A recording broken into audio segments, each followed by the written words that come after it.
Hello learners, welcome back to my channel. Today's topic is cell membrane, जिसे हिंदी में कोशिका झिल्ली कहते हैं।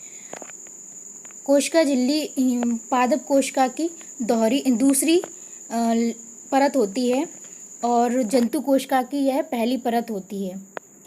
कोशिका भित्ति के बारे में इससे पिछले वीडियो में मैंने पढ़ाया है, तो आप लोग उस वीडियो को ज़रूर देखना। तो चलिए आज का टॉपिक स्टार्ट करते हैं। पहला पॉइंट है, कोशिका झिल्ली को प्लाज्मा झिल्ली तथा जैविक झिल्ली भी कहते हैं।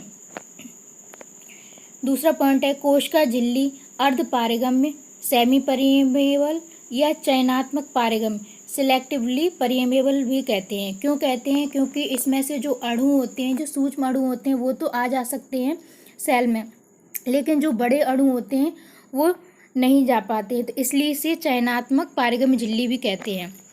नेक्स्ट पॉइंट है, देखते हैं।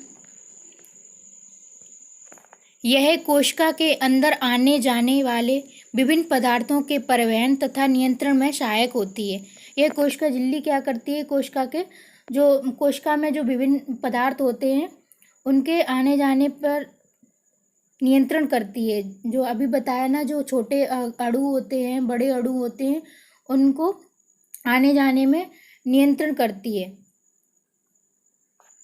नेक्स्ट पॉइंट है, कोशिका झिल्ली द्वारा कोशिका में पदार्थों का आवागमन विसरण तथा परासरण द्वारा होता है। जो कोशिका में जो पदार्थ होते हैं और जो अणु होते हैं उनको विसरण एक क्रिया होती है, जिसके द्वारा जो अणु होते हैं वो उच्च सांद्रता से निम्न सांद्रता की ओर जाते हैं। और जो परासरण होता है, ऑस्मोसिस, उसमें क्या होता है? उसमें जो जल के अणु होते हैं वो वर्णात्मक जो पारगम्य झिल्ली होती है उसके द्वारा क्या होते हैं? आ जा सकते हैं। इसे ही विसरण और परासरण कहते हैं। विसरण और परासरण के बारे में डिटेल में मैंने शॉर्ट वीडियो में डाला है, तो आप लोग उस वीडियो को ज़रूर देखना। तो चलिए नेक्स्ट पॉइंट देखते हैं क्या है। प्लाज्मा झिल्ली संरचनात्मक रूप से पतली, लचीली तथा दोहरी झिल्ली होती है। प्लाज्मा झिल्ली कैसी होती है? यह पतली होती है, लचीली होती है, फ्लेक्सिबल, और दोहरी होती है। नेक्स्ट पॉइंट है, यह कोशिका झिल्ली फॉस्फोलिपिड प्रोटीन की बनी होती है और मतलब अल्प मात्रा में कार्बोहाइड्रेट भी पाया जाता है। नेक्स्ट पॉइंट है, ये क्या है? कोशिका झिल्ली की संरचना को समझने के लिए विभिन्न मॉडल दिए गए हैं, जो प्रतिरूप बोलते हैं इसे। तो कुछ वैज्ञानिकों ने अपने द्वारा समझाया है कोशिका की जो संरचना को, तो उसके बारे में देखते हैं। पहला पॉइंट है सैंडविच मॉडल। पहला जो मॉडल है वो सैंडविच मॉडल बोलते हैं। तो यह किसने दिया था? यह दिया था डेनियल व डेविसन ने दिया था। इनके अनुसार दोनों तरफ प्रोटीन की परत होती है तथा बीच में फॉस्फोलिपिड की द्विआण्विक परत होती है। तो इन्होंने स्ट्रक्चर बताया था, कैसे बताया था, इसमें संरचना बताई थी।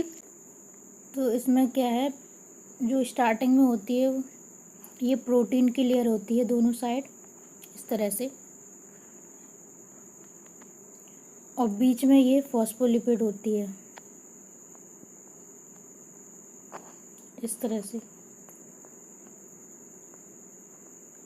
इस तरह से ये संरचना बताई थी।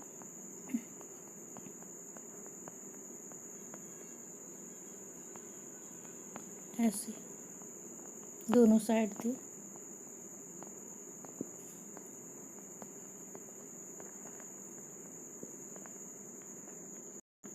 ये इस तरह से ये दिख रहे हैं।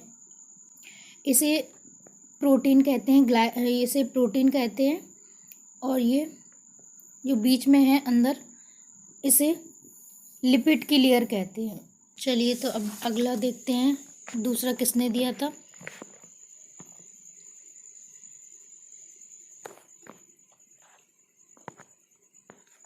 सेकंड है यूनिट मेम्ब्रेन मॉडल, इकाई कला प्रतिरूप। इसे क्या कहते हैं? इकाई कला प्रतिरूप। यह किसने दिया था? यह रॉबर्टसन ने दिया था। इसे बायो मेम्ब्रेन मॉडल भी कहते हैं। इसे क्या कहते हैं? बायो मेम्ब्रेन मॉडल भी कहते हैं। इनके अनुसार कोशिका में पाई जाने वाली समस्त झिल्लियां एक समान होती हैं। इसमें जो क्या बोला है इन्होंने कि जो कोशिका में जो झिल्लियां पाई जाती हैं, जो मेम्ब्रेन पाई जाती है, वो एक समान होती हैं, एक समान लेयर में होती हैं। इसमें त्रिस्तरीय रचना होती है, जिसमें क्या होता है, 2 प्रोटीन की परत होती है और एक फॉस्फोलिपिड की परत होती है।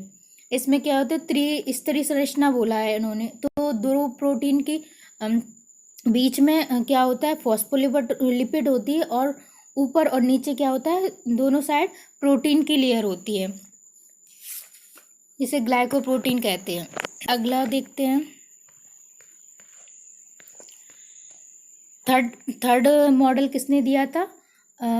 ये दिया था सेंगर और निकोलसन ने। इस मॉडल को क्या कहते हैं? फ्लूइड मोज़ेक मॉडल, तरल मोज़ेक प्रतिरूप भी कहते हैं इसे। यह सेंगर और निकोलस ने दिया था। इसे गुलाब जामुन मॉडल के नाम से भी जाना जाता है।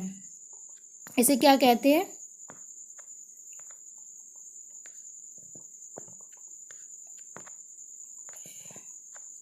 इसे गुलाब जामुन मॉडल के नाम से भी जाना जाता है। ठीक है। प्लाज्मा झिल्ली को फॉस्फोलिपिड तरलता प्रदान करती है एवं इस तरल मोज़ेक प्रतिरूप में प्रोटीन तैरते रहते हैं। इसे गुलाब जामुन मॉडल क्यों कहा गया है? ये इसमें जो आपने देखा होगा, जो गुलाब जामुन होते हैं ना, जब जो चाशनी में पड़े होते हैं, तो इसमें जो गुलाब जामुन होते हैं वो ऊपर तैरते रहते हैं और नीचे साइड चाशनी होती है।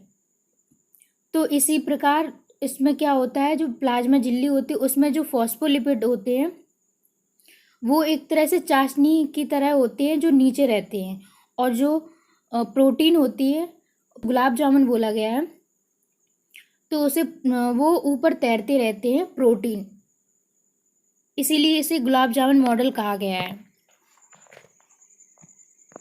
चलिए आगे देखते हैं क्या है। इसमें आगे दिया गया है transport through plasma membrane, plasma झिल्ली के माध्यम से परिवहन। इसमें जो प्लाज्मा अभी हमने पढ़ा था, जो अणुओं का जो परिवहन होता है कोशिका झिल्ली में, तो उसके कुछ तरीके हैं, किन माध्यमों से ये परिवहन होता है। तो देखते हैं। पहला है एक्टिव ट्रांसपोर्ट, जिसे सक्रिय परिवहन कहते हैं। कुछ पदार्थों का परिवहन निम्न सांद्रता से उच्च सांद्रता की ओर आने के कारण ऊर्जा की आवश्यकता होती है, जिसमें एटीपी का उपयोग होता है। इसे ही क्या कहते हैं? सक्रिय परिवहन कहते हैं। इसमें क्या होता है, ऊर्जा की आवश्यकता होती है अणुओं को। सेकंड है पैसिव ट्रांसपोर्ट, इसे निष्क्रिय परिवहन कहते हैं। इस परिवहन में अणुओं को ऊर्जा की आवश्यकता नहीं होती है, इसलिए इसे पैसिव ट्रांसपोर्ट कहते हैं। थर्ड पॉइंट है एंडोसाइटोसिस।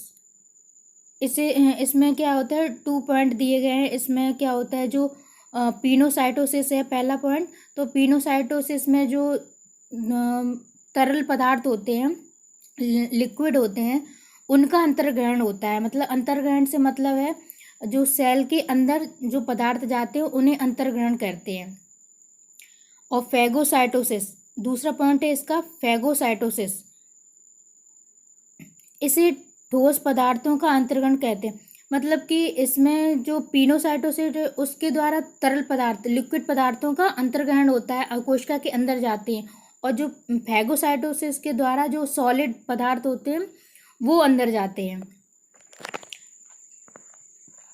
नेक्स्ट पॉइंट है एक्सोसाइटोसिस। इसके माध्यम से क्या होता है, इसके माध्यम से कोशिका से पदार्थ बाहर निकलते हैं। अभी हम लोगों ने पढ़ा एंडोसाइटोसिस, जिसमें क्या हो रहा था, जिसमें जो पदार्थ थे वो अंदर जा रहे थे, और एक्सोसाइटोसिस जिसमें क्या होता है, कोशिका से पदार्थ बाहर निकलते हैं। तो चलिए यहाँ पर हमारा टॉपिक ख़त्म होता है। आई होप आप सभी को ये वीडियो पसंद आया होगा। तो वीडियो पसंद आया हो तो इसे लाइक करना, शेयर करना, और मेरे चैनल पर नए हो तो इसे सब्सक्राइब कर लेना। मिलते हैं नेक्स्ट वीडियो में।